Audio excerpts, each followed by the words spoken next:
Good morning to all of you. Good morning again. Let's start our first lecture of wave optics. Today's date is 22nd Jan. और आज हम लोग अपने सबसे important topic की तरफ बढ़ने की कोशिश करेंगे. बोर्ड्स पॉइंट ऑफ व्यू से बोलूं वहां के लिए बहुत इंपॉर्टेंट है. JEE NEET point of view से बोलूं दोनों वहां यहाँ भी इंपॉर्टेंट है. अगर आप क्वेश्चन का लेवल देखते हो बोर्ड और जेई नीट में तो डिफरेंस नहीं होता. ये पूरा का पूरा टॉपिक जो है वो कॉन्सेप्चुअल अंडरस्टैंडिंग का है. आप कितना ज्यादा इस टॉपिक को ठीक से समझ सकते हो, सारा खेल इसी का है. तो हमारा फोकस भी इसी की तरफ रहेगा. क्लियर? इस टॉपिक की बात करें हम लोग तो आज के क्लास में हम क्या क्या चीजें डील करने वाले हैं. तो आज के क्लास में हम बेसिकली डील करेंगे सबसे पहले हिस्ट्री ऑफ लाइट, देन एक टर्म आएगा wave front, then Huygens principle बात करेंगे, टाइप्स ऑफ वेव फ्रंट बात करेंगे, रिफ्लेक्शन ऑफ लाइट की बात करेंगे और रिफ्रैक्शन ऑफ लाइट. आपको लगता है बहुत ज्यादा टॉपिक्स हैं, तो लेट्स सी देखते हैं कि क्या हम लोग आज कितना हम लोग पढ़ पाते हैं. ठीक है बच्चों, हम बात कर रहे हैं हिस्ट्री ऑफ लाइट की. इस जब हिस्ट्री ऑफ लाइट की हम बात करते हैं बच्चों तो हमने आपको बहुत क्लियरली इसके बारे में बताया था कि हिस्ट्री ऑफ लाइट क्या था. ठीक है, हमने आपको बताया था कि हिज लाइट को लेकर के बेसिकली दो थ्योरीज चली. ठीक है, एक थ्योरी था पार्टिकल थ्योरी, एक था पार्टिकल थ्योरी और दूसरा था वेव थ्योरी. एक ने कहा कि लाइट इज अ पार्टिकल, दूसरे ने कहा कि light is a wave. Clear है? दो थ्योरीज इसके बारे में बहुत प्रोमिनेंट थी. ठीक है, पार्टिकल थ्योरी के जो सोर्स थे या जिन्होंने स्टार्ट किया इसको वो थे सर आइजक न्यूटन. और क्रिश्चियन हाइजेन ने कहा कि नहीं, light is not a particle but light is a wave. ठीक है, दोनों के पास अपने अपने मैथमेटिकल प्रूफ थे कि क्या है पार्टिकल कैसे है और वेव कैसे है. इसके बाद हमारे पास एक साइंटिस्ट है यंग. ठीक है, यंग की खासियत थी कि इन्होंने क्या किया कि इन्होंने proved light has wave nature. इन्होंने प्रूव किया कि लाइट का वेव नेचर होता है, लाइट का वेव नेचर होता है. ठीक है, but at last there was Maxwell जिन्होंने प्रूव किया कि लाइट बेसिकली क्या होता है, लाइट के पास एक तरीके से डुअल नेचर होता है, पार्टिकल नेचर भी होता है whereas it has wave nature. यानी इन्होंने प्रूव किया कि लाइट हैज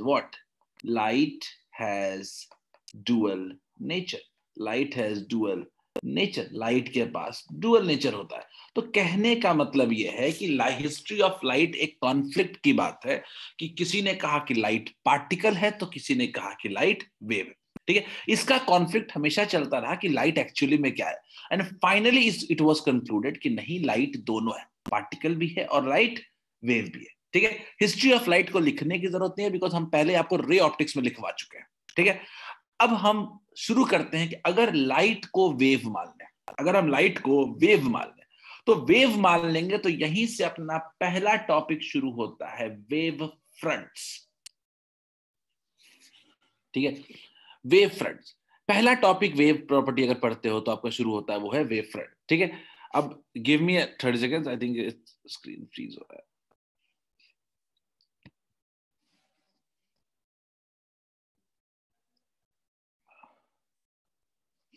ठीक है, तो हम बात कर रहे हैं कि लाइट अगर वेव होगा तो क्या होगा. तो उसको समझने के लिए हमारे पास एक नया टॉपिक आता है which is called wave front. ये वेव फ्रंट क्या है समझने की कोशिश करते हैं थोड़ा सा. ठीक है, वेव फ्रंट बेसिकली इसको हम लोग वेवलेट्स भी कहते हैं, इसको हम लोग और क्या नाम देते हैं, वेवलेट्स. ठीक है, राघवेंद्र ने एक सवाल पूछा, मैं बता दूं इसके बाद आगे बढ़ूंगा. ठीक है, राघवेंद्र ने पूछा है कि सर क्या लाइट के अलावा भी ऐसी कोई चीज है जिसके पास डुअल नेचर है. मैं राघवेंद्र बता दूं कि हर बॉडी के पास डुअल नेचर है. लाइट ही नहीं, साउंड नहीं, क्या हर बॉडी के पास डुअल नेचर है. हमारे पास भी डुअल नेचर है. यही तो डी ब्रॉगली ने प्रूव किया था, केमिस्ट्री में पढ़े होंगे, डी ब्रॉगलीज हाइपोथेसिस. उसने यही तो कहा था कि every matter has dual nature. Electron के पास भी डुअल नेचर उसी तरीके से. ठीक है, खैर आगे बढ़ते हैं. हम एक नए टॉपिक की तरफ बढ़ रहे हैं जिसका नाम है वेव फ्रंट. इसको और नाम देते हैं वेवलेट्स. वेवलेट्स का मतलब अगर मैं बोलूं तो एक वेव का छोटा टुकड़ा, small piece of wave. Wave front कहते हैं small piece of wave. Clear है? तो वेव फ्रंट होता क्या समझने की कोशिश करते हैं. तो it can be defined as locus of all the points oscillating in same phase. बड़ा इंपॉर्टेंट है, बड़ा कॉम्प्लेक्स भी लग रहा है। कितने लोग ये लोकस वर्ड पहले सुन चुके हो? लोकस कितने लोग? रिस्पॉन्ड। मैथ वाले तो कदम शर्म करके हाथ उठा लो। बाय। अरे ये लोकस क्या होता है, थोड़ा बताओगे क्या चैट में, या मैं अनम्यूट कर रहा हूँ? लोकस बता सकते हो क्या होता है? क्या अंदाजा क्या है लोकस पे? अरीज सर आई अनम्यूट कर रहा थिंक हूँ अरीज। सर आवाज आ रही है? हाँ बिल्कुल बिल्कुल, बोलो। सर तो कुछ पॉइंट्स रिलेटेड है, मतलब कि जहाँ पे सर सारे पॉइंट्स कुछ ऐसे कुछ था। बिल्कुल सही। एक फिगर जो पॉइंट्स को ज्वाइन करने के बाद बनाते हैं, दैट इज कॉल्ड लोकस, जो एक डिफाइंड पैटर्न पे हो। ठीक है, लोकस का मतलब ज्वाइनिंग ऑफ पॉइंट्स, जो पॉइंट को ज्वाइन करके जो हम लोग का फिगर बनता है, that is called locus. Simple अगर मैथमेटिकल और बायोलॉजिकल मिला के बताओ। ठीक है, बाकी मैथ्स में यू नो एवरीथिंग की हर लोकस इक्वेशन को कहते हैं, इक्वेशन बनता है लोकस से। ठीक है, ग्रुप ऑफ पॉइंट्स। ठीक है, ग्रुप ऑफ पॉइंट, बिल्कुल सही पॉइंट आशीष। तो वेव फ्रंट क्या होता है? It is a locus of all the points oscillating in same phase. ठीक है, अब हम लोग इसको समझने की कोशिश करते हैं। बच्चों मान लीजिए कि आपके पास ना एक सोर्स ऑफ लाइट है, आपके पास एक सोर्स ऑफ लाइट है, एक सोर्स ऑफ लाइट है, और ये लाइट सोर्स एमिट कर रहा है इन फॉर्म ऑफ वेव। तब जब ये वेव ये एमिट करेगा तो ये कैसा एमिट करेगा? मान लिया कि कुछ ऐसा। ठीक,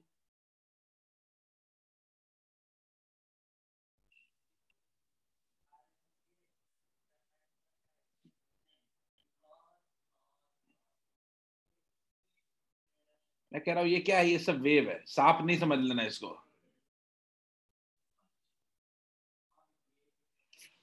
ठीक, हमने देखा कि अगर जो भी सोर्स है, सोर्स से जब लाइट प्रोड्यूस हो रहा है तो एक डायरेक्शन में तो जाएगा नहीं, लाइट तो चारों डायरेक्शन में जाएगा। तो हमने क्या देखा कि चारों डायरेक्शन में लाइट पहुंच जा रहा है। ठीक, अब हमने बोला कि चलो लाइट ट्रेवल कर रहा है in form of wave in all possible direction.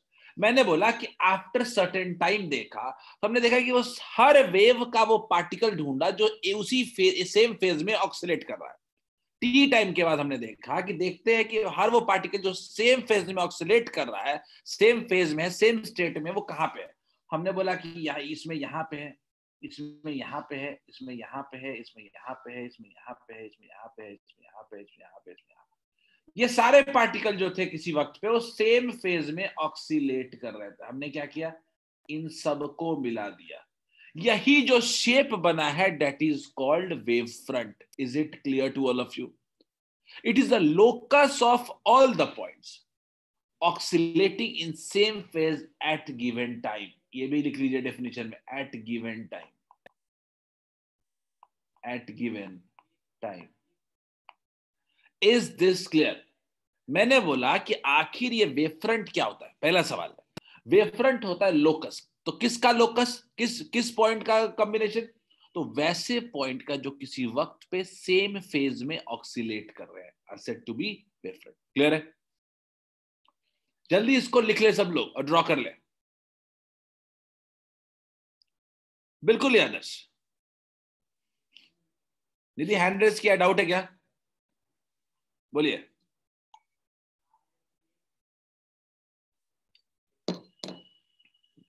चलो ठीक है, तो वेव फ्रंट के बारे में आप समझिएगा कि लाइट जो होता है वो वेव फ्रंट्स के फॉर्म में ट्रेवल होता है। लाइट जो होता है वो वेव फ्रंट्स के फॉर्म में ट्रेवल होता है। और जो वेव फ्रंट्स होते हैं वो क्या होते हैं? Locus of all the points oscillating in same phase. और चारों तरफ लाइट जा रहा है तो चारों तरफ वो पॉइंट होगा। तो ये एक स्फेरिकल शेप का नहीं बनेगा क्या? ये जो पूरा का पूरा लोकस बन रहा है, क्या ये पूरे चारों तरफ नहीं होगा पॉइंट के क्या? तो ये शेप जो होगा वो स्फेरिकल शेप का होगा। क्लियर है? एक point source generates spherical wave front. लिख सकते हैं, a point source generate, a point source generate spherical wavefront, spherical wavefront। एक सवाल पूछा था किसी आदर्श ने किस तरह इसका स्पेसिफिक शेप भी होता है क्या? आएंगे, शेप पे आएंगे, टाइप्स ऑफ वेव फ्रंट में, ठीक है। निधि ये सर्कल का आएगा कि स्फेयर का? सोचो निधि, ये सर्कल का इक्वेशन आना चाहिए कि स्फेयर का? Just think of it. ये 2D थोड़े है, ये तो 3D है ना। ये सोर्स है तो लाइट चारों तरफ निकलेगा ना इसके, तो वेव फ्रंट भी चारों तरफ बनेगा ना इसके। क्लियर है क्या? लिख लिया सबने? तो जो सबसे शुरुआत की पॉइंट होती है कि light travels as wave fronts. Light जो होता है वो वेव फ्रंट्स के फॉर्म में ट्रेवल करता है। पहला जो सबसे बड़ा कंक्लूजन है वो यही है, ठीक है। वो सबसे बड़ा कंक्लूजन है यही है कि जो लाइट होता है वो वेव फ्रंट्स में ट्रेवल करता है। बिल्कुल अनुष्का, फिगर बनाने जल्दी से, फिगर बना ले। पहला दिन का जो लेक्चर है वो प्रॉपर थियोरेटिकल समझने वाला लेक्चर है। नोट्स बिल्कुल सही बनना चाहिए।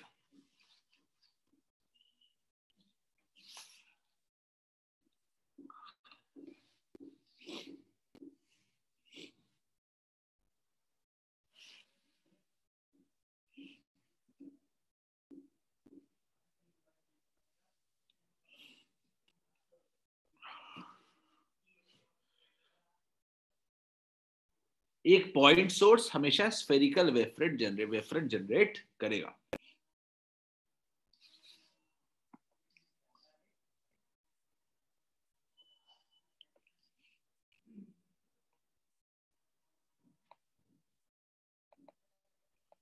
All points oscillating in same phase.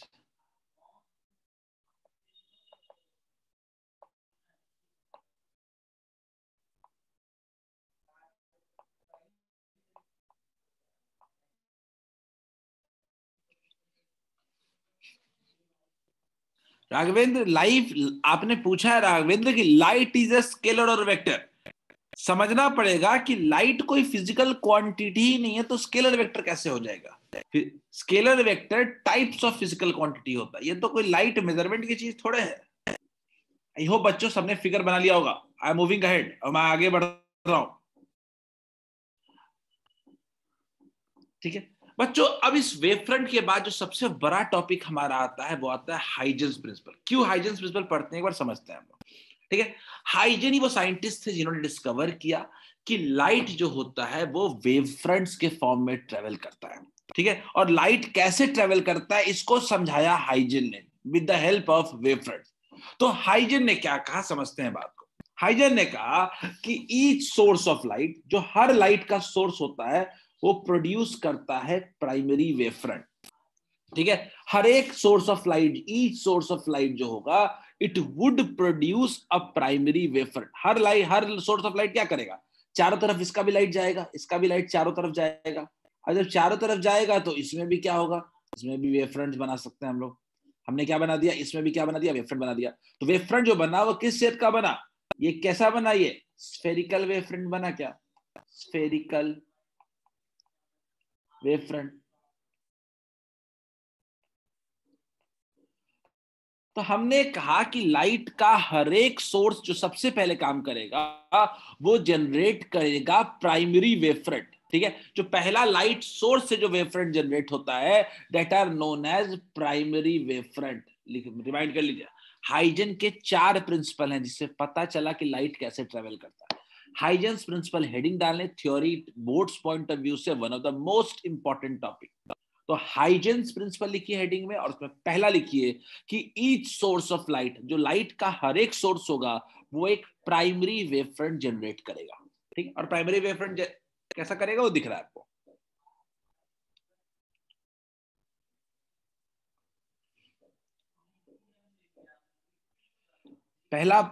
ये है मेरा पहला प्रिंसिपल। क्लियर?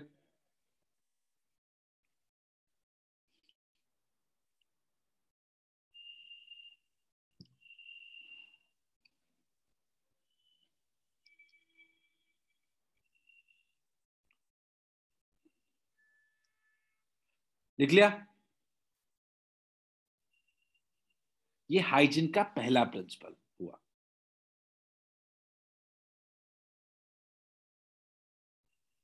बिल्कुल आकाश, फिगर ड्रॉ करते चलो। याद रखना ये एग्जाम में 3-3 नंबर का आता है हाइजेंस प्रिंसिपल। अब खाली 4 लाइन लिख दोगे तो आंसर 3 नंबर नहीं मिलेंगे ना।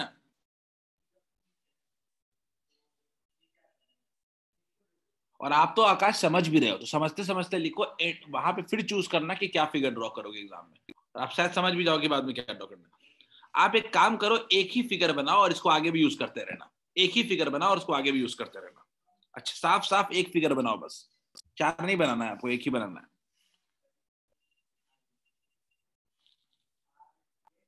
Just draw one figure.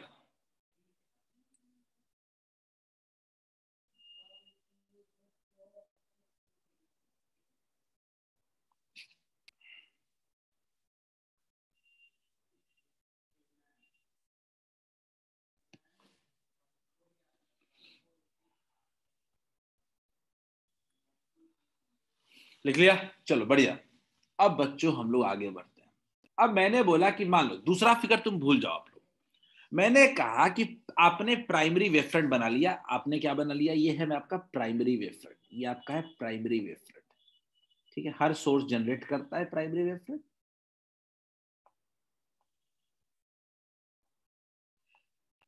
ठीक है, हाइजन ने कहा कि इस प्राइमरी वेव फ्रंट का जो हर एक पॉइंट है, कोई भी पॉइंट, हर एक पॉइंट मान लो कि एक ये ले लो, ठीक है, ये ए ले लो इसको, फिर एक और ले लिया बी, एक और ले लिया सी, एक और ले लिया डी, एक और ले लिया ई। तो एक्चुअली मैं कह सकता हूं हर एक पॉइंट, प्राइमरी वेव फ्रंट का जो हर एक पॉइंट होता है वो एक सोर्स होता है एक अलग वेव फ्रंट का।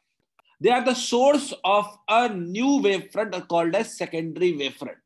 तो हर प्राइमरी वेवफ्रंट से एक और वेवफ्रंट बनेगा। कैसा बनेगा? Spherical wavefront. हर प्राइमरी वेवफ्रंट से क्या बनेगा? एक सेकेंडरी वेवफ्रंट बनेगा। और वो कहां बनेगा? चारों तरफ बनेगा। Each point on the primary wavefront will act as a source for new or secondary wavefront. हर एक पॉइंट एक नया वेवफ्रंट जनरेट करेगा। ये जितने भी हमने ये सर्कल्स बनाए हैं, ये सब एक तरीके से कैसा वेवफ्रंट है? Secondary wavefront. Secondary wavefront. Is it clear to all of you? Is this clear? यानी पहला काम क्या है कि हर सोर्स से क्या निकलेगा? प्राइमरी वेवफ्रंट निकलेगा। अब प्राइमरी वेवफ्रंट के हर एक पॉइंट से क्या निकलेगा? सेकेंडरी वेवफ्रंट निकलेगा। Is it clear? क्या infinite number of secondary wavefront, बिल्कुल सही बात है, इनफाइनाइट नंबर ऑफ सेकेंडरी, कोई नंबर थोड़े है, इनफाइनाइट होगा वो तो each point on primary wavefront would generate another secondary wavefront। ये हाइजन का प्रिंसिपल है, थ्योरी है, दिमाग में रखना है इसको। हाइजन ने अपने पूरे वेव थ्योरी कॉन्सेप्ट को इसी प्रिंसिपल के थ्रू समझाने की कोशिश की थी।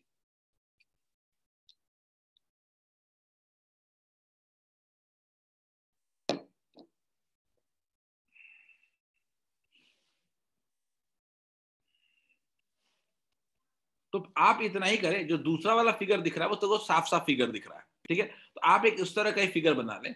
ठीक है, फिगर एक ही रखो, 4 मत बनाओ, एक ही फिगर रखो।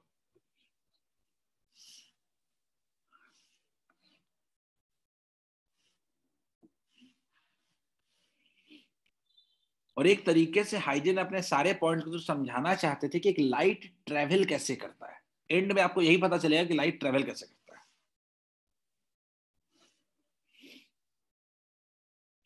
Is it clear to all of you? I think figure बनाना नहीं है आपको, और आपका थ्योरी एक पॉइंट है, each point of primary wavefront act as source of secondary wavefront. बोलिए आदर्श। सर वो सेकंड वाली इमेज में सर उसी पॉइंट पे बनाए जो सर एक टाइम टी के बाद वो पॉइंट सर, तो उससे कोई, क्योंकि इनफाइनाइट पॉइंट्स है ना। इनफैक्ट मैंने साफ फिगर बनाने की कोशिश की है बस। ठीक है, आप अपने हिसाब से बनाओ ना, कोई दिक्कत नहीं है। सर जो राइट वाला फिगर है वो सही है? हाँ बिल्कुल ठीक है, सब सारा पॉइंट पे थोड़े बना देंगे अब, मतलब हमको शो करना है ना खाली बस, है ना। ओके, हमने उसको शो करने के लिए थोड़ा साफ बनाया और कुछ नहीं है, ज्यादा मत सोचो इस पे। हो गया बच्चों? आई होप आपको दूसरा पॉइंट समझ आ गया होगा। तीसरा पॉइंट क्या कहता है समझो। अब दूसरा, अब आपने भी ये फिगर बना लिया होगा, बना होगा आपके पास भी। अब तीसरा कहता है कि सरफेस ऑफ टेंजेंसी, समझो बात को, यही मामला फंसेगा थोड़ा सा। Surface of tangency of secondary wavefront act as a new position of wavefront. ये जो तीसरा लाइन बोला ना हाइजन ने, वो कंफ्यूजिंग था। उन्होंने कहा surface of tangency. Surface of tangency का मतलब है ऐसा सरफेस जो सबको टच करके जाए, ठीक है। तो सेकेंडरी वेव फ्रंट का अगर सरफेस ऑफ टेंजेंसी बनाओगे तो दो हो सकता है, एक अंदर की तरफ से भी हो सकता है, एक तो अंदर की तरफ से भी हो सकता है, एक अंदर की तरफ से भी हो सकता है, ठीक है, और एक तो बाहर की तरफ से भी हो सकता है, एक बाहर की तरफ से भी हो सकता है।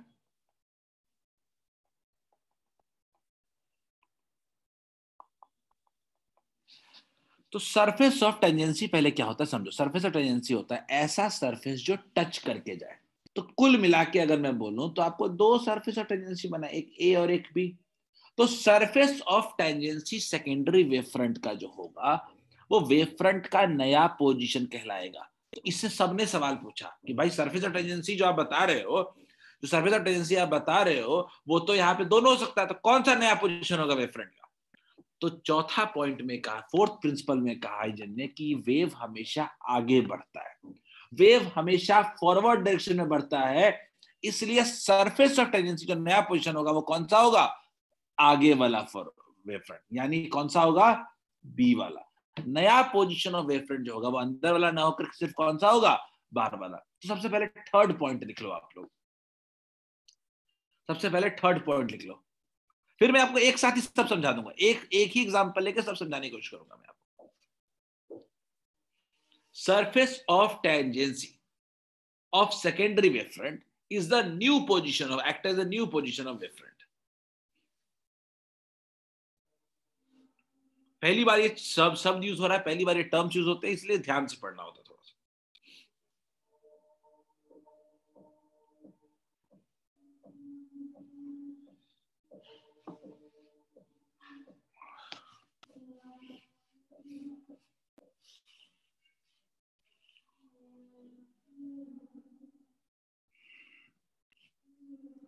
हो बच्चों क्लियर होगा आपको। थर्ड प्रिंसिपल जैसे ही है वो उसके साथ चौथा प्रिंसिपल भी लिख देना चाहिए। चौथा प्रिंसिपल क्या है कि wave fronts always move in forward direction. Wave front कभी बैकवर्ड नहीं जाता है, हमेशा फॉरवर्ड जाता है, इसीलिए जो फॉरवर्ड सरफेस ऑफ टेंजेंसी होगा वही नया पोजीशन होगा। तो इससे ये भी क्लियर हो गया कि भाई दो बना जरूर है लेकिन हमेशा आगे वाला लेंगे हम लोग। तो कुल मिला के 4 प्रिंसिपल हैं हमारे। पहला, हर सोर्स प्राइमरी जनरेट करेगा, हर प्राइमरी पे सेकेंडरी जनरेट होगा, सरफेस ऑफ टेंजेंसी सेकेंडरी का नया पोजीशन होगा, और हमेशा वेव आगे की तरफ मूव करेगा। यदि फिगर एक ही फिगर में सब बनाते चलो ना, नया फिगर क्यों चाहिए? नया फिगर क्यों बनाओगे? ठीक है, कुल मिला के यही हाइजीन्स के 4 प्रिंसिपल कहलाते हैं, 4 principles of hygiene, Christian hygiene. और ये बहुत इंपॉर्टेंट है, एग्जाम पॉइंट ऑफ व्यू से काफी पूछा जा सकता है ये, ठीक है।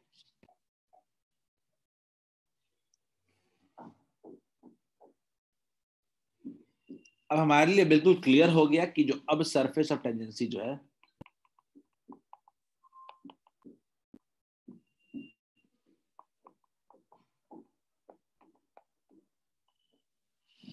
ठीक है, यही मेरा वेव का, यानी वेव अब यहां से कहां ट्रेवल करके पहुंच गया?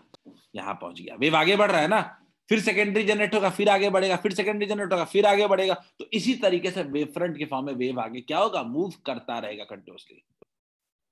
अनुष्का ने पूछा है सर नाम टेंजेंसी क्यों लिखा? क्योंकि अलोंग द टेंजेंट है अनुष्का।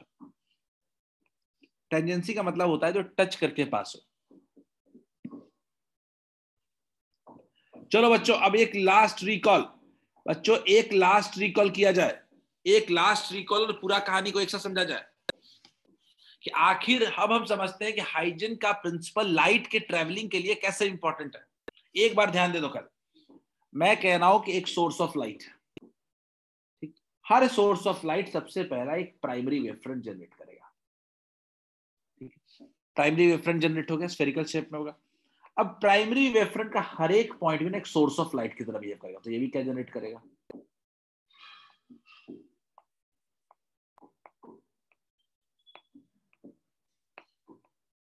ठीक, सोर्स ऑफ लाइट की तरह बिहेव कर रहा है।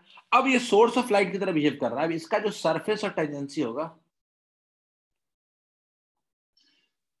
वो क्या होगा, वेव का नया पोजीशन होगा। क्लियर है क्या? वेव आगे बढ़ गया, अब सोर्स से जो वेव यहां पहुंचा था, अब यहां से क्या हो गया, ये आगे बढ़ गया। अब इसका भी हर एक पॉइंट कैसा बिहेव करेगा, इसका भी हर एक पॉइंट कैसा बिहेव करेगा, सोर्स ऑफ लाइट की तरफ फिर से बिहेव करेगा। अब इसका भी सरफेस टेंडेंसी क्या होगा, नया पोजीशन ऑफ वेव फ्रंट होगा। तो क्या ये वेव इसी तरीके से आगे नहीं बढ़ता रहेगा क्या, in form of wave front, primary और सेकेंडरी वेव फ्रंट? क्या जो लाइट है वो इसी फॉर्म में आगे नहीं बढ़ता रहेगा क्या, in form of primary and secondary wave fronts? Clear है क्या? अदर्स अनम्यूट कर रहा हूं, डाउट है क्या? नो सर, पहले कहिए। Is it clear to all of you? ये आखिर पूरा प्रोसेस क्या है, प्राइमरी सेकेंडरी चलता रहेगा ये, पर हर वेव फ्रंट प्राइमरी के बाद का सब सेकेंडरी ही कहलाता है। ठीक है, वे वैसे भी नहीं कहा ऑलवेज, हमेशा लाइट हमेशा फॉरवर्ड डायरेक्शन में ही प्रोपेगेट करेगा। ऑब्वियस बात है ना, सोर्स के पास थोड़े लाइट आएगा, सोर्स के अवे ही जाएगा हमेशा। क्लियर? तो यही हाइजन के 4 प्रिंसिपल थे जिसने डिसाइड किया कि वेव्स कैसे ट्रेवल करते हैं, लाइट वेव्स खासकर लाइट कैसे ट्रेवल करता है। क्लियर है क्या? ये चारों प्रिंसिपल बहुत इंपॉर्टेंट है, प्राइमरी से सेकेंडरी से सरफेस ऑफ टेंजेंसी से नया पोजीशन। ठीक है, यही है स्टेप। आगे बढ़े हम लोग। तो बच्चों आप लोगों ने कई बार पूछा था कि सर वेव फ्रंट का शेप नहीं होता कुछ, तो ठीक है निधि, प्राइमरी और सेकेंडरी वेव फ्रंट का डिफरेंस एक बार बता दिया। निधि मैंने प्राइमरी का बस सिंपल लिखा कि जो सोर्स प्रोड्यूस करता है उसको प्राइमरी कहते हैं, और जो प्राइमरी से प्रोड्यूस होता है उसको सेकेंडरी कहते हैं। Is it clear? यानी प्राइमरी तो एक ही होगा, बाकी सारा क्या होगा, सेकेंडरी होगा। बोलिए, क्लियर है? अब बच्चों हम बात कर रहे हैं टाइप्स ऑफ वेव फ्रंट। ठीक है, तो बेसिकली वेव फ्रंट के 3 ब्रॉड टाइप्स हैं। पहला है स्फेरिकल, दूसरा है सिलिंड्रिकल और तीसरा है planar. 3 major types of wave front हम लोग पढ़ते हैं। पहला कौन सा पढ़ते हैं, स्फेरिकल वेव फ्रंट। ठीक है, तो याद रखिएगा कि shape of wave front depends on the type of source. ठीक है, इस बात को एकदम क्लियर रखते हैं कि जो वेव फ्रंट का शेप होता है, ठीक है, shape of wave front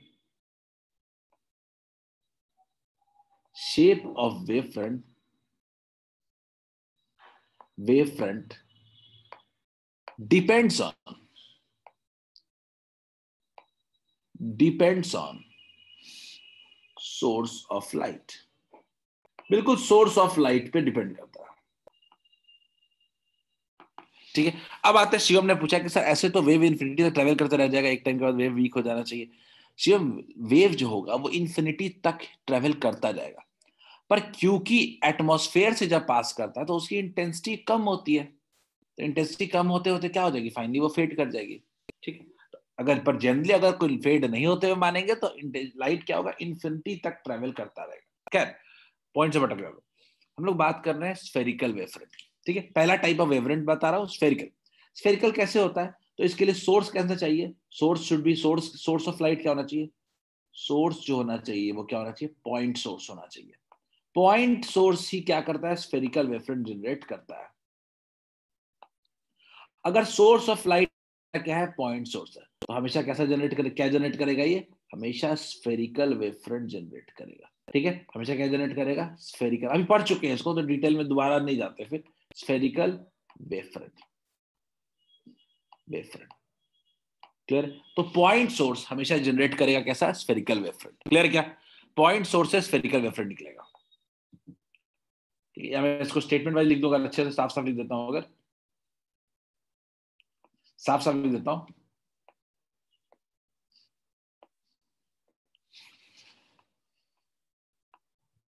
point source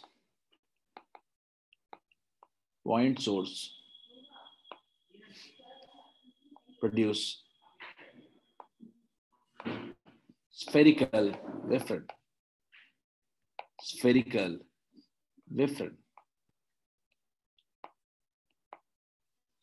point source हमेशा स्फेरिकल वेवफ्रंट प्रोड्यूस करेगा। जल्दी लिख लो इसको, 3 टाइप्स है। पहला है स्फेरिकल हम तो यूज कर ही चुके हैं।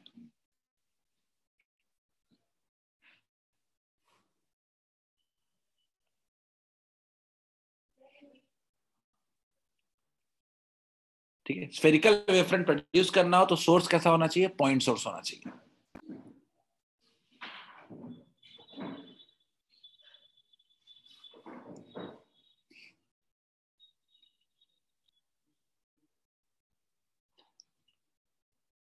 बच्चों लिख लिया होगा से, लिख लेने के बाद एटलीस्ट रिस्पॉन्ड, ताकि मैं आगे बढ़ पाऊं।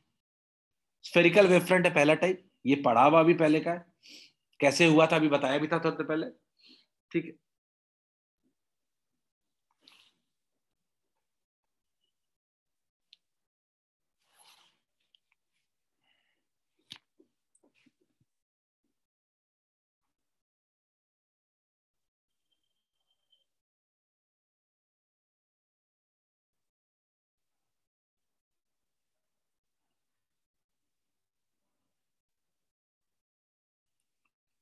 आदर्श ने पूछा है कि सर हाइजेंस प्रिंसिपल हर वेव फ्रंट के लिए डिफाइंड है। बिल्कुल आदर्श, हाइजेंस प्रिंसिपल जो है वो हर वेव फ्रंट के लिए कंप्लीटली डिफाइंड है।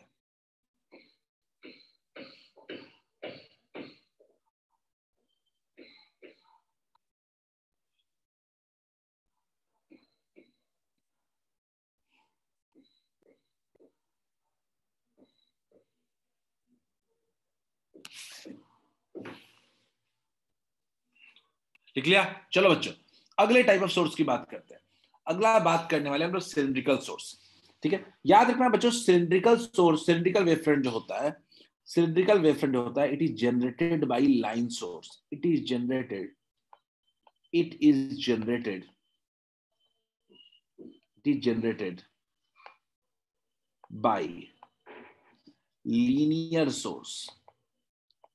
by linear source, ठीक। It is generated by linear source. अब लीनियर सोर्स कैसा होता है समझते हैं हम लोग, ठीक है। ये मान लीजिए एक लीनियर सोर्स है, ठीक। ये लीनियर सोर्स है और ये चारों तरफ लाइट जनरेट कर रहा है, चारों तरफ लाइट को प्रोड्यूस कर रहा है, अपने चारों तरफ लाइट को प्रोड्यूस ये कर रहे हैं, मान लीजिए, ठीक है, चारों तरफ। अब चारों तरफ लाइट को प्रोड्यूस करेगा, एक लाइन सोर्स है जो चारों तरफ अपने, लीनियर सोर्स है जो चारों तरफ अपने लाइट को प्रोड्यूस कर रहा है, क्लियर है। तो चारों तरफ प्रोड्यूस करेगा, तो मान लीजिए इसका लोकस बनाएंगे, किसी पॉइंट पे लोकस बनाएंगे, तो कैसा बनेगा?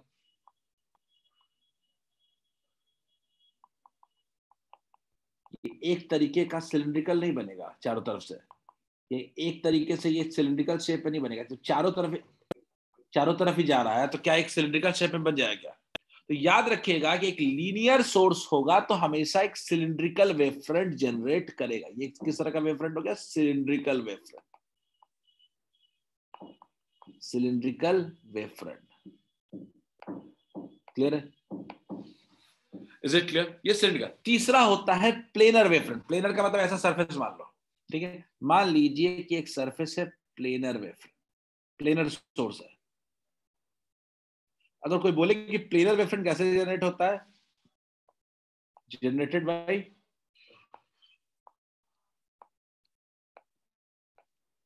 Planar source. लीनियर सोर्स में एक बढ़िया एग्जांपल निमेश ने दिया है, ट्यूबलाइट, बिल्कुल सही है, जनरेटेड बाय प्लेनर सोर्स। एक टॉर्च देखे हो क्या? इस तरह का जो टॉर्च होता है, जो फोल्ड होता है, उसका सोर्स ऑफ लाइट कैसा होगा? प्लेनर नहीं होगा क्या? ऐसे ही तो होता है। तो प्लेनर सोर्स ऑफ लाइट, तो प्लेनर सोर्स ऑफ लाइट होगा तो कैसा होगा, देखते हैं थोड़ा सा,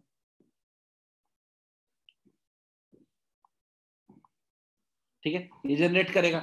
अब ये जनरेट करेगा तो इसका अगर हम लोग बनाने की कोशिश करेंगे, इसका हम लोग बनाने की कोशिश करेंगे, अगर मान लीजिए वेव फ्रंट बनाने की कोशिश करेंगे, तो ये भी कैसा कुछ बनेगा? कुछ ऐसा ही बनेगा, ये भी प्लेनर शेप का ही बनेगा। तो हमने देखा कि एक सोर्स अगर प्लेनर होगा तो वेव फ्रंट भी कैसा होगा? प्लेनर वेव फ्रंट ही होगा।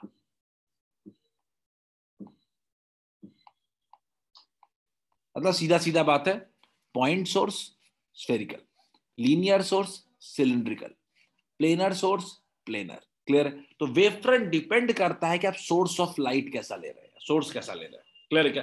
दैट्स इट, यही था वेव फ्रंट, इतना ही था अपना वेव फ्रंट, ठीक है। थ्योरेटिकल पार्ट था ये अभी तक, और एक इंपॉर्टेंट डेरिवेशन करेंगे अब इसके बाद। जल्दी से आप इसको ठीक से नोट कर ले। Types of wave front, laser का कौन सा होता है, कैसा लेजर? तो लेजर का तो डिपेंड करता है ना किस तरह का शेप है, ठीक है। आदर्श ने बोला example of spherical wave front, जहां भी सोर्स पॉइंट सोर्स होगा। जुगनू कैसा होता है? पॉइंट सोर्स ही होता है, तो कैसा उसकी तरफ लाइट जाता है? स्फेरिकल, ठीक है। एक बल्ब रख दिया ऐसे सिंपल, ऑलमोस्ट बल्ब स्फेरिकल होता है, तो बल्ब से भी लाइट कैसे निकलेगा? सिलिंड्रिकल, सॉरी स्फेरिकल, ठीक है। ट्यूबलाइट ले लिया, वो क्या होगा? लीनियर, ठीक। टॉर्च ले लिया, सॉरी प्लेनर वाला, वो क्या होगा? प्लेनर वेव सोर्स होगा। क्या बोल रहा है आशीष? स्ट्रेट थिन रे का, ये समझा सिद्धांत। सन को पॉइंट सरफेस कंसीडर कर सकते हैं, सन को पॉइंट सोर्स कह सकते हैं, सरफेस कहना ठीक नहीं है। सन बेसिकली क्या होता है? स्फेरिकल कहो या पॉइंट कहो, बात बराबर ही है। वेवफ्रंट कैसे जनरेट करेगा? स्फेरिकली जनरेट करेगा, ठीक है। Others bulb with rectangular shape, bulb with rectangular shape, bulb with rectangular shape, आप ढूंढो फिर बल्ब, अब तो कॉमन सेंस का बात है। प्लेनर सोर्स में स्ट्रीट लाइट कह सकते हैं, नहीं एग्जैक्टली स्ट्रीट लाइट भी प्लेनर सोर्स नहीं होता, but you can say almost इस तरह का तो होता ही है, ठीक है। चलिए, आई होप सबको ये समझ में आ गया होगा। सोर्स जैसा होगा वैसा वेवफ्रंट जनरेट होगा, जैसा सोर्स वैसा wavefront. Is it clear to all of you? Is it clear? तो हाइजन ने सोचा कि अब हम मान लीजिए कि कोई भी मेरा लाइट जो है वो वेवफ्रंट के फॉर्म में ट्रेवल करता है, ठीक है। लेकिन लाइट के दो बड़े लॉज अवेलेबल थे। वो क्या था? एक था लॉ ऑफ रिफ्लेक्शन, दूसरा था लॉ ऑफ रिफ्रैक्शन। तो उनका थॉट था कि एक काम करते हैं, लॉ ऑफ रिफ्लेक्शन और लॉ ऑफ रिफ्रैक्शन को क्या हम जस्टिफाई कर सकते हैं क्या इस वेव थ्योरी से? तो उन्होंने, हाइजन ने क्या किया कि सोचा कि लॉ ऑफ रिफ्लेक्शन और लॉ ऑफ रिफ्रैक्शन को प्रूव करने की कोशिश की जाए with the help of Huygens, ठीक है, या वेवफ्रंट के मॉडल से। तो उसको उन्होंने समझाया। तो सबसे पहला जो हम लोग पढ़ने वाले हैं वो पढ़ने वाले हैं law of reflection, law of reflection, ठीक है, वेव थ्योरी से। अभी तक आप लोग रिफ्लेक्शन को पढ़े होंगे पार्टिकल थ्योरी से, लेकिन अब हम लोग पढ़ेंगे कि एक लॉ ऑफ रिफ्लेक्शन जो सिंपल I=R होता था, ये कैसे होगा, ठीक है, कैसे ये रिफ्लेक्ट होता है, इसको समझने की कोशिश करेंगे। तो आप लोग जल्दी से इसको लिख लो, ठीक है, जल्दी से शुरू कर। पहले बच्चों यहाँ पे कुछ लिखने से अच्छा है कि पहले समझ लो अच्छे से, ठीक है। तो बच्चों हमने क्या लिया? एक वेवफ्रंट लिया। वेवफ्रंट समझते हो? मान लो एक प्लेनर भी वेवफ्रंट है। तो हमने क्या लिया? एक वेवफ्रंट लिया जिसका नाम दिया क्या? AB, ठीक है। हमने एक वेवफ्रंट दिया AB, ठीक है। हमने वेवफ्रंट को क्या किया कि इस मिरर पे या सर मिरर पे मान लो इंसिडेंट कर दिया। ये मिरर है, मान लीजिए ये मिरर है, रिफ्लेक्टिंग सरफेस है, पे इंसिडेंट कर दिया। जब मिरर पे इंसिडेंट करेंगे तो ये भी आगे बढ़ेगा, ए भी आगे बढ़ेगा, बड़ा बड़ा ए यहां पहुंच गया। लेकिन क्या ऐसा लग रहा है क्या कि ए तो पहुंच गया पर बी नहीं पहुंचा है अभी तक? बोलिए बोलिए बच्चों, क्या ए पहुंच गया है लेकिन अभी तक हमारा बी नहीं पहुंचा है? बी कहां पे? हवा में ही है अभी भी, ठीक है। बोलिए क्लियर है क्या? अभी भी बी हवा में है लेकिन ए हिट कर गया है। तो जब ए हिट कर गया है तो ए रिफ्लेक्ट होगा। ए जो होगा वो पार्ट क्या हो जाएगा? रिफ्लेक्ट हो जाएगा। लेकिन बी वाला वेव फ्रंट क्या होगा? वो रिफ्लेक्ट नहीं होगा, वो अभी आगे जाएगा। तो सवाल उठता है कि अब कितना देर आगे जाएगा, कब तक रिफ्लेक्ट होगा, बी कब तक पहुंचेगा सरफेस तक, ठीक है। तो लिखते हैं हम लोग, let T be time taken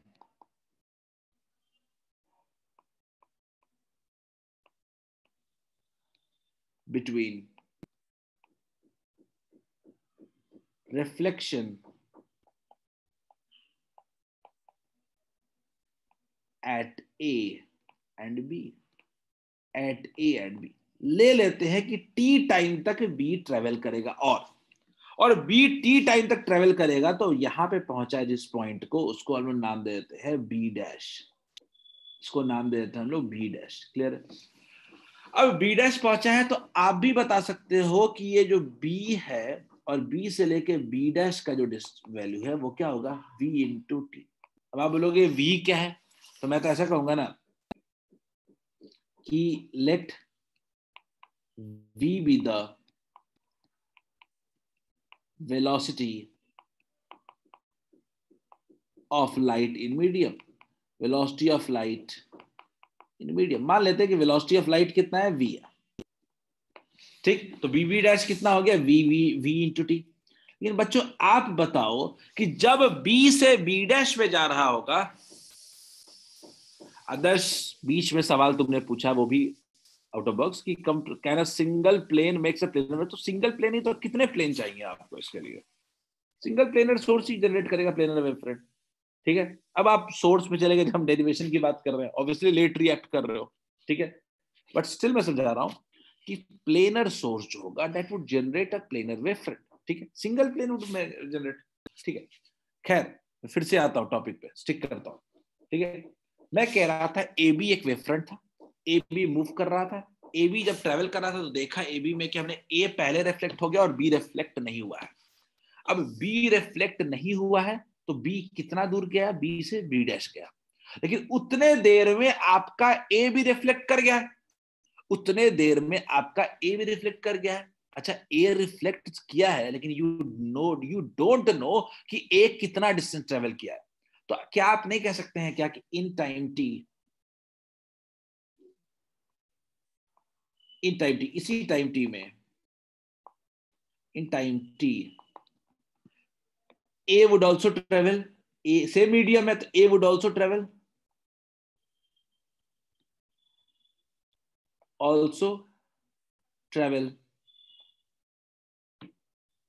distance equal to BB dash। जितना बी डैश तक मूव किया है उतना ही ए भी मूव करेगा। बड़ा सिंपल रीजन है कि मीडियम सेम, वेलोसिटी सेम, तो उतने टाइम में डिस्टेंस भी उतना ही मूव करेगा। लेकिन हमको नहीं पता है कि किधर जाएगा। जब ए पॉइंट पे लाइट इंसिडेंट किया है, डिले होगा, बिल्कुल कह सकते हैं डिले होगा, बी बी डैश तक मूव करना चाहेगा, लेकिन ए वाला जो लाइट है वो तो रिफ्लेक्ट होना चाहेगा। लेकिन एक बात तय है कि जितना डिस्टेंस बी से बी डैश तक का होगा उतना ही डिस्टेंस ए भी पीछे रिटर्न होकर रिफ्लेक्ट करेगा। तो हमने क्या किया कि हमने एक काम किया कि बी बी डैश को रेडियस लिया। हमने क्या किया? कंसिडर, ध्यान से देखिएगा, हमने एक बड़ा इंपॉर्टेंट काम किया, consider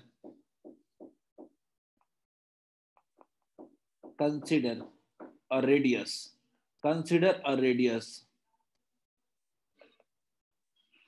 r equals to b dash। ये रेडियस लेकर के हमने क्या बना दिया? एक सर्कुलर पोर्शन बना दिया, ठीक है। हमने एक रेडियस लेकर के एक क्या बना लिया? एक सर्कुलर पोर्शन बना लिया। अब ये क्यों बनाया? क्योंकि हमको ये पता है कि डिस्टेंस कितना ट्रेवल करेगा, पर किधर करेगा ये नहीं पता है। क्लियर है? तो हम इसके बाद क्या करते हैं कि हम बी डैश से क्या करते हैं? इस सर्कल पे एक टेंजेंट ड्रॉ कर देते हैं। हम बी डैश से क्या ड्रॉ करते हैं? एक टेंजेंट। ये टेंजेंट जो ड्रॉ करेगा यही मेरा पॉइंट होगा, कौन सा? ए से लेकर के ए डैश तक का। और मेरा फाइनल जो वेव फ्रंट होगा वो कैसा होगा? कुछ समझो बात को। हमको फाइनल वेव फ्रंट के लिए क्या चाहिए? हमको बी डैश आ चुका है तो ए का बाद वाला पॉइंट ए डैश होगा, वो चाहिए। वो कैसे आएगा? तो हम एक सर्कुलर रेडियस ले लेते हैं, कितने डिस्टेंस का? उसी बीबी डैश का। हमको इतना पता है कि ए से ए डैश का डिस्टेंस कितना होगा, किधर होगा सिर्फ यही नहीं पता, किधर होगा ये निकालने के लिए हम लोग बी डैश से ए डैश को कनेक्ट कर देते हैं, ठीक है। बी डैश से हम उस सर्कल पे टेंजेंट ड्रॉ करेंगे तो अपने आप ये ए डैश के क्या हो जाएगा? परपेंडिकुलर हो जाएगा। और परपेंडिकुलर हो गया तो यही मेरा नया वेव फ्रंट हो जाएगा, कौन सा? A dash B dash. तो अब ये ए बी मेरा पुराना वेव फ्रंट और ए डैश बी डैश मेरा नया वेव फ्रंट। फिगर को साफ साफ बनाइए आप लोग, ठीक है। अब यहीं से आपको आएगा, ये आएगा एंगल ऑफ इंसिडेंस, ये आएगा एंगल ऑफ इंसिडेंस, और ये आएगा एंगल ऑफ रिफ्लेक्शन। बच्चों एक बार ध्यान से आप फिगर बनाने की कोशिश करो, ये फिगर ही इंपॉर्टेंट है। ये समझ गया, फिर डेरिवेशन में कुछ नहीं है। ये बिल्कुल समझने वाला टॉपिक है ये। It would require effort, concentration, समझना पड़ेगा। मैंने बी से बी डैश का डिस्टेंस निकाल रखा था, मैंने माना कि ए भी ए डैश तक उतना ही डिस्टेंस ट्रेवल करेगा। ये बात बिल्कुल तय है, ये बात बिल्कुल तय है कि ए से लेके ए डैश का डिस्टेंस जो था वो क्या होना चाहिए? बी से लेके बी डैश के डिस्टेंस के बराबर होना चाहिए। सेम स्पीड से, सेम मीडियम है तो सेम डिस्टेंस ट्रेवल करना चाहिए। तो हमको डिस्टेंस पता है, डायरेक्शन पता ही नहीं है, तो हमने क्या ड्रॉ कर दिया? इसके लिए एक सर्कुलर आर्क बना दिया।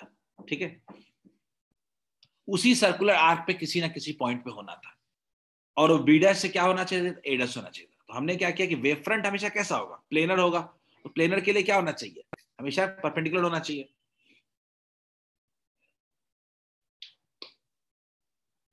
तो ये आपका नया पोजीशन ऑफ वेव फ्रंट है, नया वेव फ्रंट है आपका कौन सा, A dash B dash. Initial wave front A B, reflected wave front A dash B dash. आप कह सकते हो मेरा यहाँ पे ए बी जो है वो मेरा है incident wave front, incident wave front लिख लेना बच्चों, तो बताना। और ए डैश बी डैश मेरा क्या है, रिफ्लेक्टेड।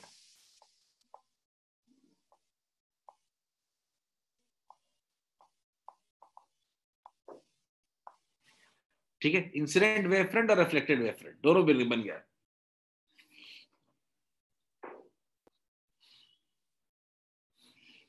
मैं मैथमेटिकल पार्ट तक पहुंचूंगा,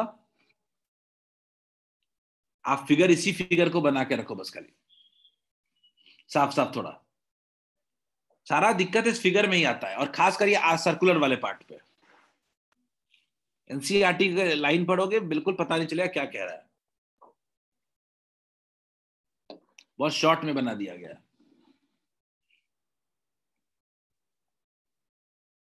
तो एक डिक्शन लिख लिया, बाकी लोग derivation would not be tough affair.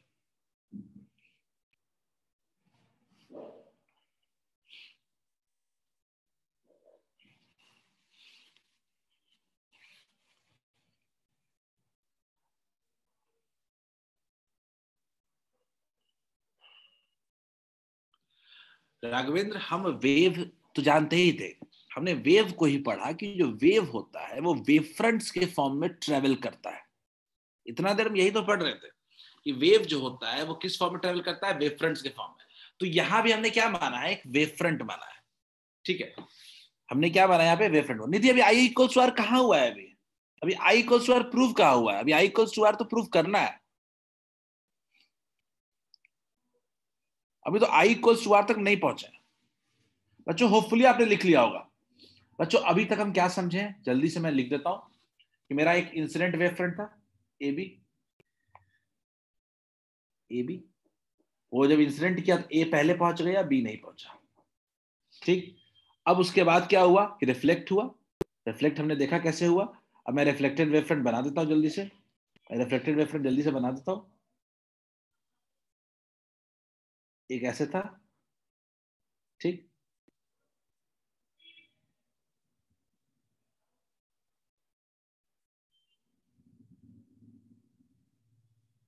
और एक ऐसे था। ठीक है, हो गया, दो वेव फ्रंट था। हमने ये भी देखा कि हमने क्या ड्रॉ किया, ये लाइन ड्रॉ किया जो परपेंडिकुलर था। ठीक है, ये आपका ए डैश पॉइंट था और ये आपका क्या था, बी डैश था। ठीक है, इस तरीके से आप आगे जाके देख सकते हैं। तो ये भी क्या रहेगा, ए डैश रहेगा, और ये क्या रहेगा, बी डैश रहेगा। ठीक है, यही था कहानी पूरा का पूरा, आपका फिगर यही बना हुआ है। मैं अब इसको आगे बढ़ाता हूँ। मैंने क्या कहा कि ये एंगल ऑफ इंसिडेंस क्या था। एंगल ऑफ इंसिडेंस अगर देखो तो एंगल ऑफ इंसिडेंस देखता हूं तो मेरा ये था, ये था आई। ये अगर आई होगा, अगर आई होगा तो ये कितना हो जाएगा, ये मेरा क्या हो जाएगा, 90 माइनस आई हो जाएगा क्या, ये मेरा आई हो जाएगा। तो ये वाला एंगल मेरा कितना हो जाएगा, 90 माइनस आई। तो ये वाला एंगल कितना हो जाएगा, आई हो जाएगा क्या, बोलिए। ये वाला एंगल, अंदर वाला एंगल क्या हो गया, आई। फिर से बता रहा हूं, ऊपर में एंगल आई तो फिर बीच में क्या हो जाएगा, 90 माइनस आई, तो ये क्या हो गया, आई। सेम हालत आप यहां भी लगाइए। ये अगर एंगल आर हो जाएगा तो ये कितना हो जाएगा, ये पूरा 90 डिग्री है, ये कितना हो जाएगा, 90 माइनस आर। तो ये वाला एंगल कितना हो जाएगा, आर। तो कुल मिला के हमारे पास दो ट्रायंगल बने हैं, हमारे पास कुल मिला के कुछ दो ट्रायंगल्स बन रहे हैं। एक ट्रायंगल कुछ ऐसा है और एक ट्रायंगल कुछ ऐसा है।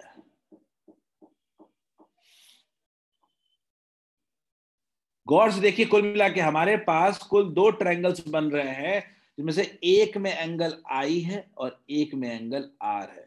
दोनों एंगल 90 है। ये पॉइंट मेरा ए डैश है और ये पॉइंट मेरा क्या है, बी है। ये क्या है, ए है, और ये क्या है, बी डैश है। होपफुली ये फिगर सबको क्लियर हो। होपफुली ये फिगर सबको क्लियर है। मैंने इस फिगर को निकाला, दो ध्यान दो, यहाँ पे फिगर को मैंने उसी फिगर को साफ साफ निकाला है, ये आई और आर लगा देने के बाद। तो अब मैं बोलूंगा कि in triangle A dash B dash and triangle B dash B A, 2 triangle मुझे दिख रहा है, दो ट्रायंगल जो 90 डिग्री वाला दिख रहा है। तो जो पहला एंगल है कि angle A dash B dash is equal to angle B dash B A. अगला पॉइंट है कि आपका ए डैश का जो वैल्यू है, A dash is equal to what, B B dash. आपका तीसरा पॉइंट क्या है कि आपका ए बी डैश कॉमन है, बिल्कुल सही, ए बी डैश क्या है, कॉमन है। तो अब क्या ये दोनों ट्रायंगल कॉन्ग्रुएंट नहीं हो जाएंगे क्या ए बी डैश इज लिख सकते हैं क्या कॉमन? तो क्या अब हम लोग नहीं लिख सकते हैं क्या दोनों ट्रायंगल जो होंगे वो क्या हो जाएंगे, congruent? Triangle A dash B dash must be congruent with triangle B dash B A. अगर ये दोनों अगर कॉन्ग्रुएंट हो जाएंगे तो क्या नहीं लिख सकते हो क्या कि I equals to R by CPCT? By CPCT 10th में पढ़ा यार, कुछ याद आ रहा है? कुछ याद आ रहा है 10th का? बोलो बच्चों, कुछ याद आ रहा है 10th का? ट्रायंगल कॉन्ग्रुएंट हो जाएगा तो बाकी सब एंगल्स क्या हो जाएंगे, सेम हो जाएंगे। तो I इक्वल्स टू कितना हो गया, R हो गया। ध्यान से देख लो इस फिगर को, पूरे स्टेटमेंट को। सारा खेल इस फिगर का है और फिगर को बाहर निकाल के समझने का है। Corresponding parts of congruent triangles, बिल्कुल सही।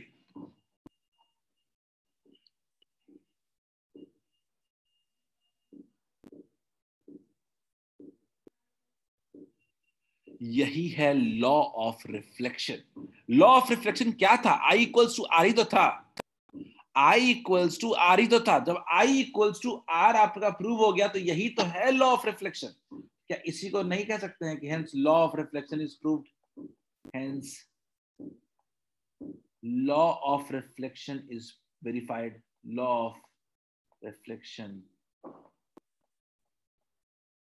Is proved.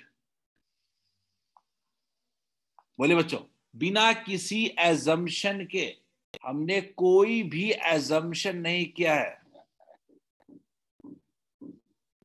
हाँ निमेश, निमेश खुद सोचो ना कि राइट हैंड ट्रायंगल होता है, 2 साइड सेम है और एक एंगल 90 डिग्री है। एक एंगल अगर 90 डिग्री है अगर, इसका मतलब क्या है कि तीसरा साइड भी सेम ही होगा, सारे एंगल भी सेम ही होंगे। अब जो भी वो आरएचएस कॉन्ग्रुएंसी होता है, मुझे वो याद नहीं है अभी, you can go through it. क्या सबको समझ में आया? तो हाइजिन ने बहुत बड़ा काम किया, लॉ ऑफ रिफ्लेक्शन को प्रूव किया with the help of wave front theory, और कहते हैं वेव थ्योरी। ठीक है, पूरे हाइजिन प्रिंसिपल को इसी तरीके से उन्होंने ट्रीट किया था वेव थ्योरी के तौर पर। Is this clear?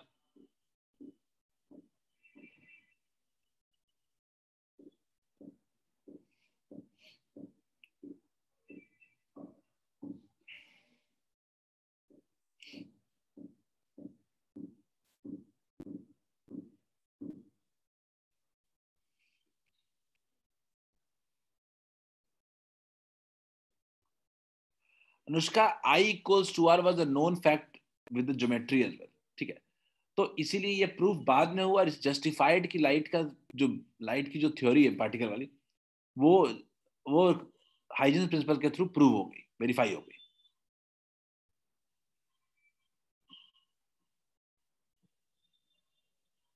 बच्चों लिख लिया है तो tell me, we can have the law of refraction as well, वो थोड़ा इजी है।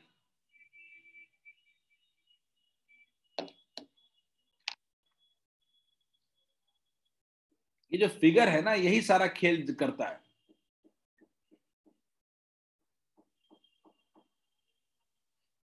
देखो बच्चों लिख लिया।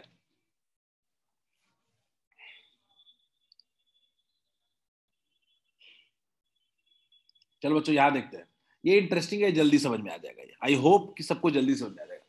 बच्चों अब हम बात करने वाले हैं लॉ ऑफ रिफ्रैक्शन की। ठीक है, जब लॉ ऑफ रिफ्रैक्शन की बात करते हो तो मान लो कि आपका ये मीडियम 1 है, ये मीडियम 1 है और दूसरा वाला मीडियम 2 है। 1 है और ये वाला मीडियम 2 है। अब मीडियम 1 है तो मैं तो ऐसे कहूंगा कि इसका रिफ्रैक्टिव इंडेक्स कितना हो गया, n1 हो गया। इसका रिफ्रैक्टिव इंडेक्स कितना हो गया, n2 हो गया। यहाँ पे स्पीड ऑफ लाइट कितना हो जाएगा, v1, और यहाँ पे स्पीड ऑफ लाइट कितना हो जाएगा, v2। क्लियर है? तो मतलब सब कुछ हमने डिफाइन कर दिया मीडियम का। अब हमने मान लिया कि एक इंसिडेंट वेव फ्रंट है ए बी, फिर से ए बी आएगा तो यहाँ पे ए पहुंच जाएगा, लेकिन ये और ये भी ए पहुंच जाएगा। मान लीजिए प्रॉब्लम यहीं से शुरू होती है, ए तो पहले पहुंच गया, बी नहीं पहुंचा, तो दोनों का अपना अपना रास्ता होगा। बी वाला क्या चाहेगा, बी वाला चाहेगा कि हम बी से कहां पहुंचे, बी डैश पे पहुंचे, पहले सरफेस तो हिट करें। तो सवाल उठता है कि बी से जो बी डैश जाएगा तो कैसे जाएगा। ठीक, तो मैं ऐसे लिख सकता हूं, कंसिडर। ठीक है, मैं शुरू करता हूं यहां से, consider wave, consider wave front takes t seconds to travel through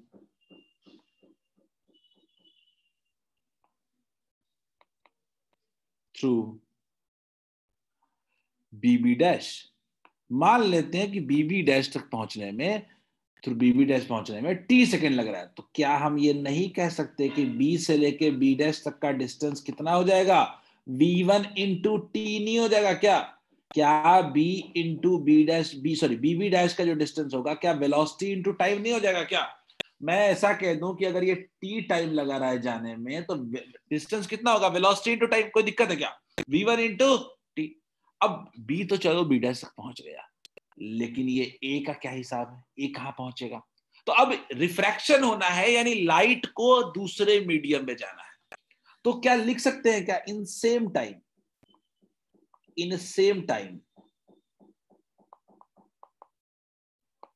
ठीक है, A travels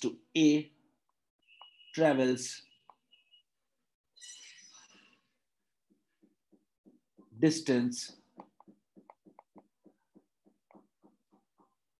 equal to velocity v2 into T. कोई दिक्कत है क्या? मैं कह रहा हूं b तो v1 इंटू टी गया, लेकिन क्योंकि a दूसरे मीडियम में जा चुका है, तो क्या इस बार ये डिस्टेंस v2 इंटू टी नहीं करेगा क्या? जब दोनों मीडियम बदल गया, जब दोनों के लिए सरफेस से मीडियम बदल गया, तो वेलोसिटी बदल गया।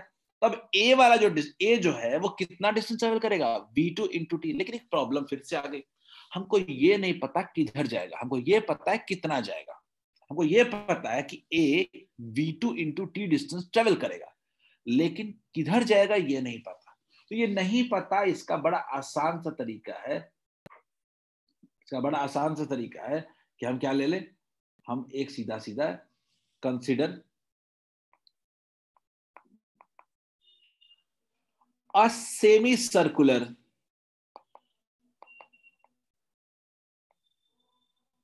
Arc of radius v2 into T. हमने क्या किया, हमको पता है डिस्टेंस कितना ट्रेवल करेगा, पर किधर जाएगा ये नहीं पता। तो हमने क्या किया कि एक v2 इंटू टी डिस्टेंस का हमने क्या ले लिया, एक सर्कुलर आर्क ले लिया हमने। ठीक है, हमने क्या ले लिया, सर्कुलर आर्क ले लिया। जब हम सर्कुलर आर्क लेंगे तो क्या ये बी से लेके बी डैश से लेके टेंजेंट ड्रॉ नहीं कर सकते हैं?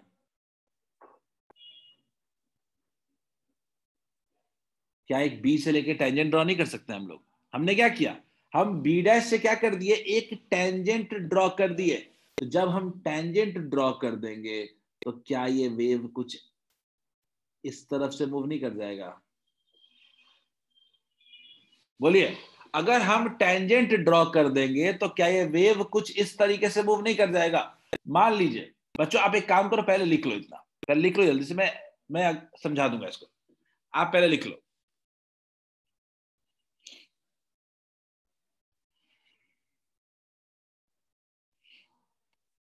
लिख लो, ये पूरा स्नेल्स लॉ भी पूरा प्रूव हो जाएगा हमारा इससे।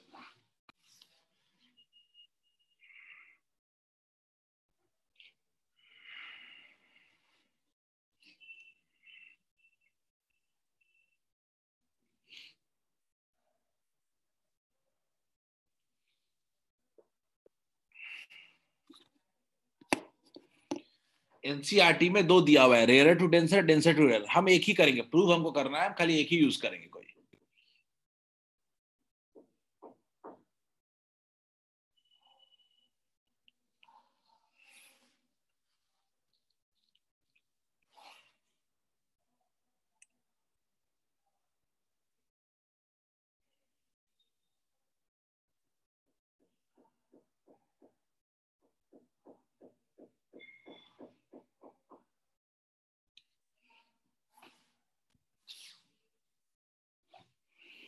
थर्ड लाइन में टी सेकंड के बाद क्या लिखे हैं?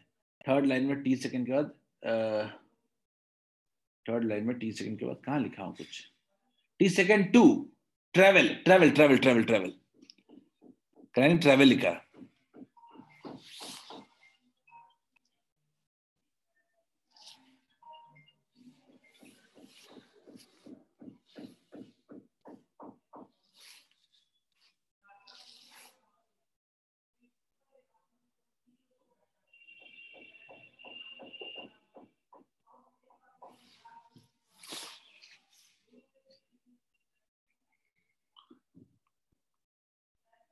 जल्दी लिख लो। Derivation would require a small, बस छोटा सा 2 लाइन का डेरिवेशन है, 2-3 लाइन का डेरिवेशन है। Derivation is very very easy. बस आपको ये समझना है कि ये वेवफ्रंट कैसे ड्रॉ हुआ। पिछले वाले केस में हम बीबी डैश के बराबर ही रेडियस ले लिए थे क्योंकि मीडियम सेम था, ठीक है, यानी वी इंटू टी लिए थे। इस बार मीडियम बदल गया है तो रेडियस इक्वल नहीं होगा।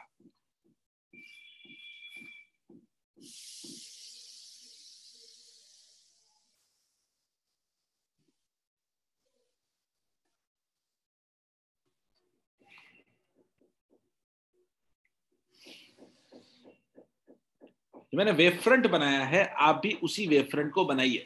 और आपको समझना पड़ेगा कि ये पॉइंट आपका ए है, तो अब ये वाला पॉइंट क्या हो गया, ए डैश हो गया। और ए डैश का जो डिस्टेंस होगा, ए से लेके ए डैश का डिस्टेंस रेडियस के बराबर होगा, कितना होगा, v2 इंटू टी। ए से लेके ए डैश का जो डिस्टेंस होगा वो होगा v2 इंटू टी।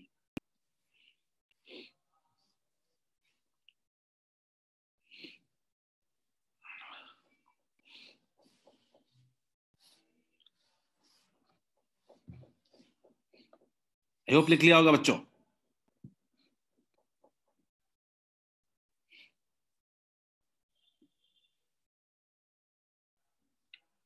अब जो फाइनल आपके कॉपी में भी जो रे डायग्राम बना हुआ है, अब उसके तरफ बढ़ता हूं।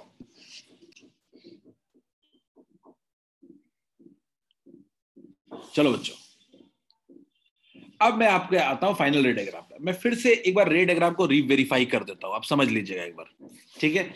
मैंने बोला कि एक वेव फ्रंट था, ए बी था, वो ए बी यहां तक तो पहुंचेगा बिना कोई दिक्कत के, फिर बी पहुंचेगा बी डैश से, ठीक।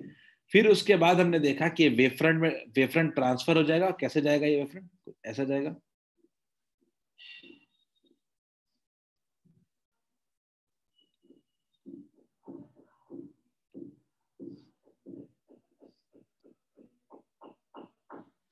ठीक है। वेव फ्रंट कुछ ऐसे जा रहा है मान लीजिए, ठीक है। और वेव फ्रंट कैसे जा रहा है, मान लीजिए आपका, अगर ये, सॉरी,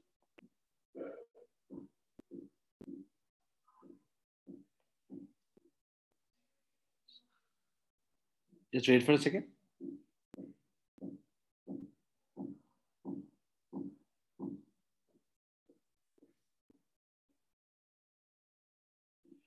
चलिए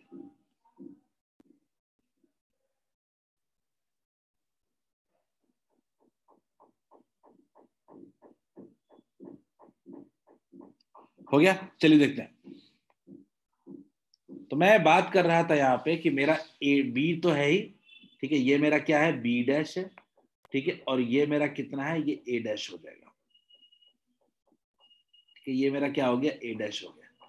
चलिए यहीं पे रहने देते हैं, अब यहीं पे समझते हैं, थोड़ा सा समझने पे फोकस करो, ये समझ में बहुत इजीली आ जाएगा, ठीक है। ये फिगर आपका भी बन गया, मेरा भी बना हुआ है, ठीक है। सबको पता है कि ये वाला एंगल कितना है, 90 डिग्री है। वेव फ्रंट का जो एंगल होता है एक दूसरे के बीच में वो क्या होता है, 90 डिग्री है। ये तो एंगल क्लियर है, ठीक। अच्छा, एंगल ऑफ इंसिडेंस को थोड़ा समझने की कोशिश करते हैं हम लोग, ठीक है। फिगर ये आप अपने ज्वाइंट फिगर में ही बनाइएगा, आई है, क्लियर। तो ये आई है, तो ये कितना हो जाएगा, 90 माइनस आई हो जाएगा, ये कितना हो जाएगा, आई हो जाएगा, ठीक, क्लियर है। अगर मैं बात करूं, ये एंगल ऑफ रिफ्रैक्शन है मान लीजिए, तो ये कितना हो जाएगा, 90 माइनस आर हो जाएगा। ये क्या हो जाएगा, 90 माइनस आर हो जाएगा, तो ये कितना हो जाएगा, आर हो जाएगा, क्लियर। आई हो गया, आर हो गया। अच्छा, एक बात और है कि हम अगर लिखें कि in triangle A B B dash, ऊपर वाले ट्रायंगल को देखते हैं, in triangle A B B dash अगर मैं लिखूं ऊपर वाले ट्रायंगल में साइन आई, तो साइन थीटा क्या होता है, परपेंडिकुलर बाय बेस होता है क्या, परपेंडिकुलर बाय हाइपोटेन्यूज होता है क्या। तो क्या हम लिख सकते हैं, क्या B B dash by A B dash, perpendicular by hypotenuse. गौर से देखिए, तो क्या बी बी डैश का वैल्यू हम जानते हैं क्या, v1 इंटू टी था क्या, पहले मीडियम में ट्रेवल किया था तो कितना था, v1 इंटू टी बाई कितना हो जाएगा, ए बी डैश। अगर मैं बात करूं नीचे वाले ट्रायंगल में, in triangle A dash B dash, in triangle A dash B dash, तो क्या लिख सकते हैं, क्या sine R equals to, again perpendicular hypotenuse हो जाएगा क्या, तो साइन आर इक्वल्स टू कितना होगा, ए डैश बाई हाइपोटेन्यूज कितना है, ए बी डैश। तो ए डैश का वैल्यू तब ऊपर में लिखे हुए कितना है, v2 into T by A B dash. बच्चों गौर से देखो, साइन आई और साइन आर का वैल्यू निकल गया। अगर मैं आपको बोलूं कि sine I by sine R कितना होगा, sine I by sine R कितना होगा, तो क्या लिखोगे, v1 टी, सब खत्म हो जाएगा बाकी चीज, बाई कितना हो जाएगा, v2 इंटू टी, क्या ये टी टी कैंसिल हो जाएगा। तो क्या आप लोग इस कंक्लूजन पे एग्री करते हैं क्या कि इससे क्या आता है, sine I by sine R, sine I by sine R is equal to v1 by v2। बोलिए बच्चों, v1 बाई v2। हम जानते हैं कि किसी मीडियम में जो रिफ्रैक्टिव इंडेक्स होता है वो होता है c बाई v। इसका मतलब किसी मीडियम में जो v होता है वो होता है c बाई n। ये हम पहले से जानते हैं, ठीक है। अगर मैं इसको थोड़ा अलग करके लिख दूं, अगर थोड़ा पहचानने के लिए, अगर तो ये हम जानते हैं कि ये तो हमको किसी भी जगह पे, अपने को किसी भी मीडियम में, ठीक है, n जो होता है वो होता है c by v, and v is equal to होता है n बाई c। फिर नाउ वी कैन से कि v1 को लिख सकते हैं हम लोग n1 बाई c, और v2 को क्या लिख सकते हैं, फिर मैंने उल्टा लिख दिया, माय मिस्टेक, ठीक है।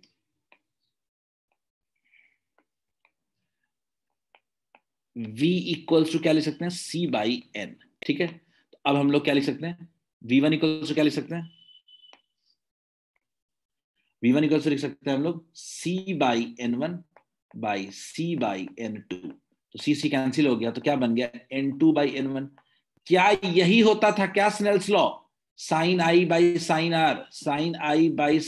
Are is equal to n2 by n1। क्या लॉ ऑफ रिफ्रैक्शन प्रूव नहीं हो गया क्या, बोलिए, क्या लॉ ऑफ रिफ्रैक्शन प्रूव नहीं हो गया क्या हम कह सकते हैं कि hence law of refraction is proved, law of refraction, या स्नेल्स लॉ कह सकते हैं, रिफ्रैक्शन इज वेरीफाइड।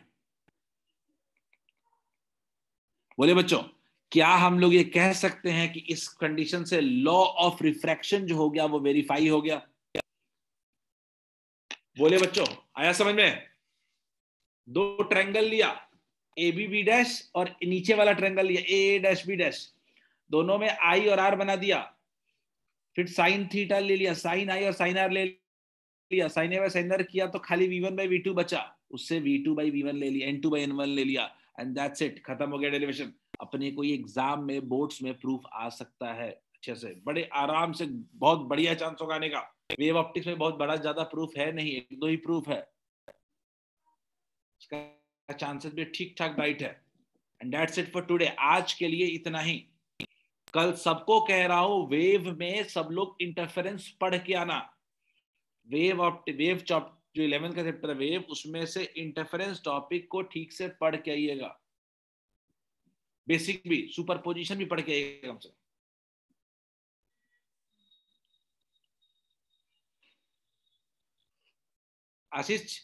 आशीष 7 से 8 लेक्चर।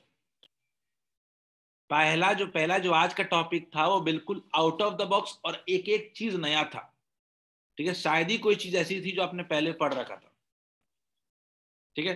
इसीलिए कह रहा हूं कि अभी तक शायद ही कोई ऐसा चैप्टर मिल रहा है आपको जो बिल्कुल ही फ्रेश हो।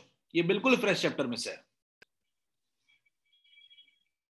वैष्णवी सब लोग जाके वेव चैप्टर से, ठीक है, इंटरफेरेंस ऑफ वेव्स पढ़ लीजिएगा उसका थोड़ा सा, ठीक है?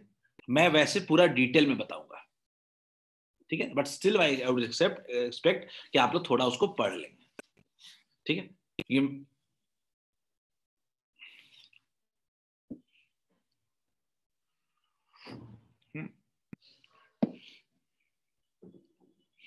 देखो निधि, माइक्रोस्कोप में दो तरीके से लेंथ यूज होते हैं, ठीक है? एक जो मैंने कल आपको बताया था, ठीक है, एक यूज होता है ट्यूब लेंथ,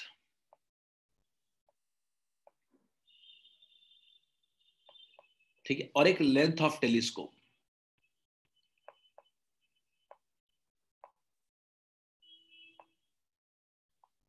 मैं बहुत वेरीफाई करता हूं, मैंने बहुत जगह से वेरीफाई भी कर लिया हूं मैं।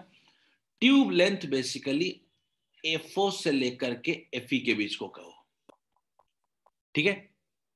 ट्यूब लेंथ बेसिकली क्या होता है, FO से लेकर FE के बीच के डिस्टेंस को ट्यूब लेंथ बोलो। और लेंथ ऑफ जब टेलीस्कोप वर्ड क्लास में यूज होता है, जहां भी यूज होता है, तो वहां पे आप पूरा दो लेंस के बीच का डिस्टेंस तो लिखो, ठीक है? सिंपल सी बात। कभी भी आ जाए लेंथ ऑफ टेलीस्कोप आ जाए तो पूरे दो लेंस के बीच का डिस्टेंस लो, ट्यूब लेंथ वर्ड यूज हो जाए, ठीक है? तो ट्यूब लेंथ में आप FO और FE के बीच का डिस्टेंस लिया करो, ठीक है? यही एक एजम्पशन के साथ हर क्वेश्चन में, कोई कंफ्यूजिंग पॉइंट है, कभी कभी खाली लेंथ दे देगा, ठीक है? वहां पे हम लोग बेसिकली यूज करते हैं एल ट्यूब लेंथ यूज करते हैं, वहां पे हम लोग ट्यूब लेंथ यूज करते हैं। मैं डेरिवेशन एक बार दिखा देता हूं, ठीक है? बट देखो, ट्यूब लेंथ हम यूज करते हैं, डेरिवेशन में ट्यूब लेंथ आता है, लेकिन अगर कोई और लेंथ अगर दोनों के बीच का नहीं दिया हुआ रहे, तो हमने जेई का प्रीवियस ईयर क्वेश्चन में देख रहे थे कि उसके सॉल्यूशन में लेंथ को नॉर्मल लेंथ बना के सॉल्व किया है, ठीक है? क्योंकि अगर और हिंट्स ना दिए जाए तो, ठीक है, लेकिन अगर हिंट दिए जाए, अगर FO FE का भी डिस्टेंस दिया रहे, तो आप बड़े आराम से, जैसे मान लो कि मैं आपको पूरा ट्यूब का लेंथ दे दूं, FO दे दूं, FE दे दूं, तो आपको L निकालना आसान है। लेकिन अगर FO FE नहीं देता है, उस केस में आपको दिक्कत आ सकती है, ठीक है? तो ये एक ग्रे एरिया है एक तरीके से, ठीक है? लेकिन आपका एग्जाम में सिंपल है कि मैग्निफिकेशन में MO into ME ले रहे हो, तो आप लेंथ लोगे FO और FE के बीच का, ठीक है? ये कन्वेंशन फॉलो करो जो हमने कल लास्ट क्लास में फॉलो नहीं किया था, ठीक है?